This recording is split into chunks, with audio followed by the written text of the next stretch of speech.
time de amanhã, pelo que passaram pra gente, é Pulgar e Gerson poupados.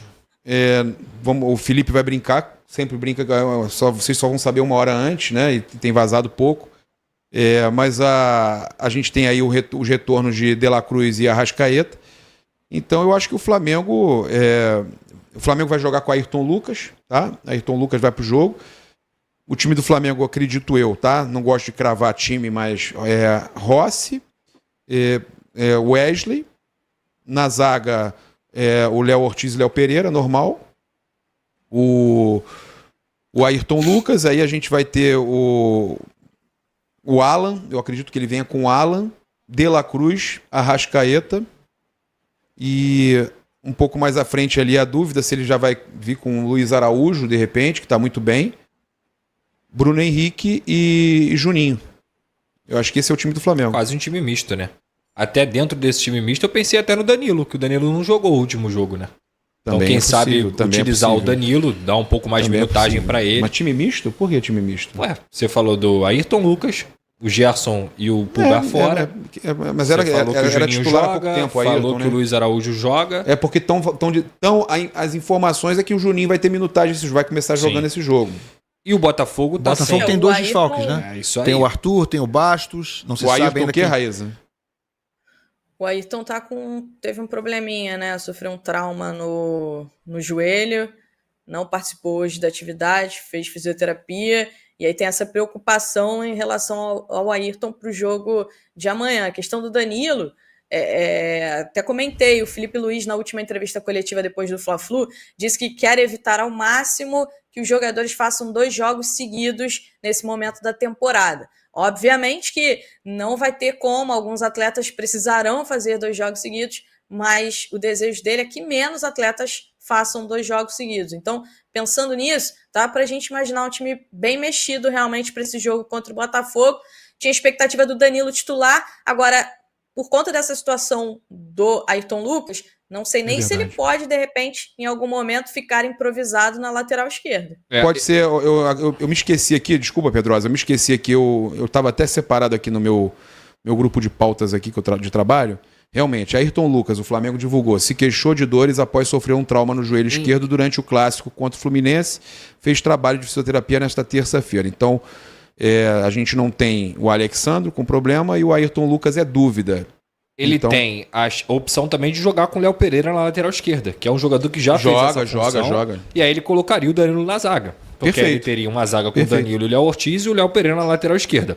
E o Danilo já fez essa função, como a Raíza trouxe muito bem. Ele já fez essa função de lateral esquerdo, porque ele é um cara muito inteligente. Então ele tem condições de jogar em qualquer lugar do campo. Tá com pinta de Danilo, hein? Eu acho que ele joga. O Botafogo deve vir com um time mais próximo do que seria o seu time principal. Mas tá sem o Bastos também, com trauma no joelho. Sim. Tá sem o Arthur no ataque. O Arthur estreando, né? Estreando, sentiu já uma lesão muscular. Sim. Também não joga.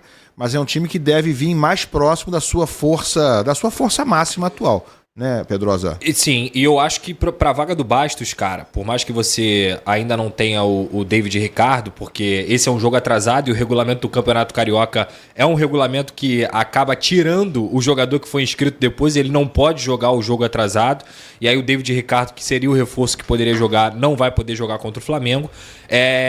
Eu escolheria o Danilo Barbosa para jogar na vaga do Bastos. Acho que o Danilo Barbosa é um jogador mais pronto aí defensivamente, tem boa bola aérea, é alto fisicamente, é forte fisicamente, tem boa saída de bola, até por ser um volante. Conheço muito o futebol do Danilo, surgiu no Vasco também. É um jogador que, para mim, deveria já ter jogado na Supercopa do Brasil com a camisa do Botafogo em relação ao Lucas Halter. Agora, para a vaga do Arthur, é uma incógnita aí, eu não sei o que o Leiria está pensando, mas tem o garoto Lobato, tem outros jogadores também que podem ser utilizados naquela posição. É um Botafogo que ainda vai um pouco capenga, é um Botafogo que, sem técnico, você nem consegue medir qual é o potencial desse Botafogo. Ainda tem vários jogadores para fazerem a estreia. Se eu não me engano, o Jair foi apresentado também. Foi divulgado oficialmente a contratação do Jair, mas ele só volta depois do Sul-Americano. Pois respondendo aqui o Elias Azevedo, que está perguntando sobre contratações do Botafogo. O Jair, né, o zagueiro, exato, que estava com a seleção sub-20, isso, né, jogador ex-defensor do Santos.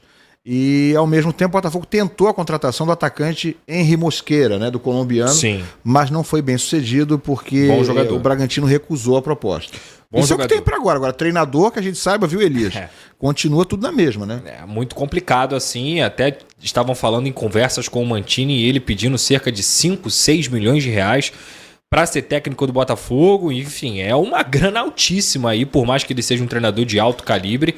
Eu não sei se vale a pena você pagar 5, 6 milhões de reais num treinador, por mais que seja o Roberto Mantini. Mas é uma urgência do Botafogo. Não adianta. Você demorou esse tempo todo para poder contratar um técnico. Você precisa trazer um cara que vai resolver seus problemas. Porque o que mais me espanta nessa situação do Botafogo é talvez o Textor, de alguma forma, achar que toda vez que ele fizer isso, vai dar liga.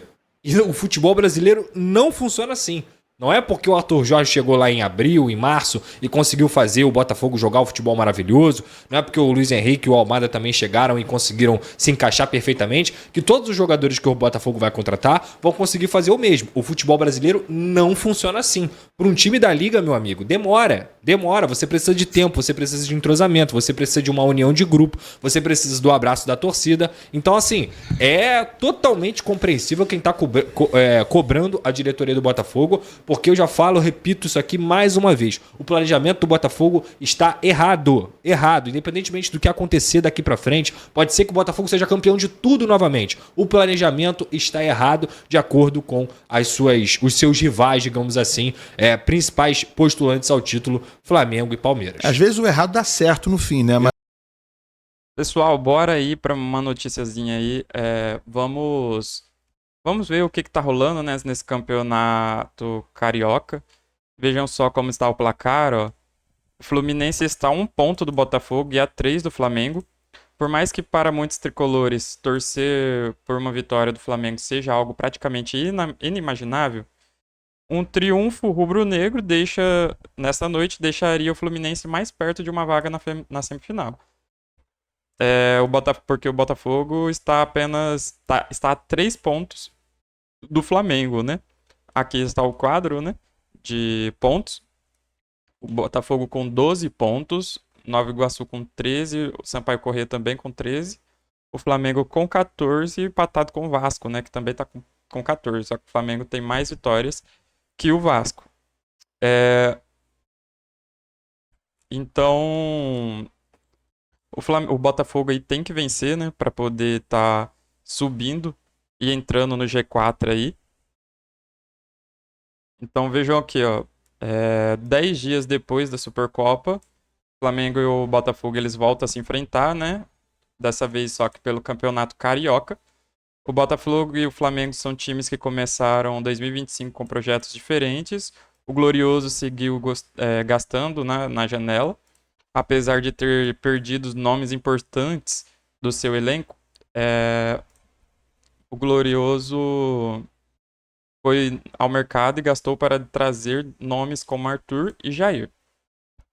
Já o Flamengo teve outra postura, né? Diferentemente de outros anos, inclusive. No primeiro ano de gestão, o clube apertou o cinto nos gastos. 2 reforços, apenas Juninho, custou algo aos cofres, né, do clube, em negociação considerada barata.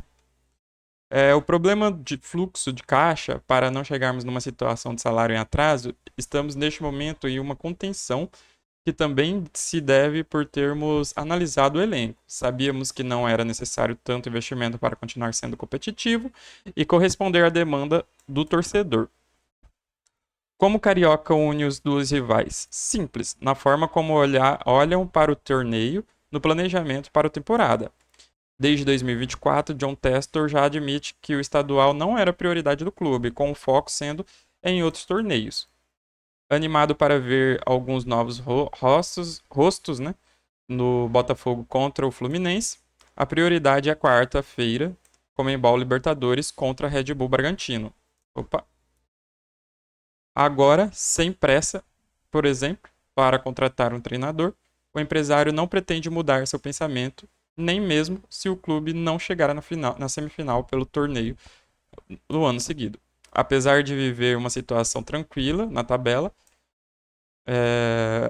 Felipe Luiz também olha para o Carioca como uma forma de preparação para a sequência do ano, sem querer forçar ninguém fisicamente. Então tá aí, né? O John Testor, ele não tá preocupado com o Carioca. Eu acho que nem os torcedores, né, estão preocupados, mas é muito ruim ver sequências de derrotas do Botafogo, né? A gente quer ver o Fogão sempre ganhando aí, pelo menos competindo bem com os outros times.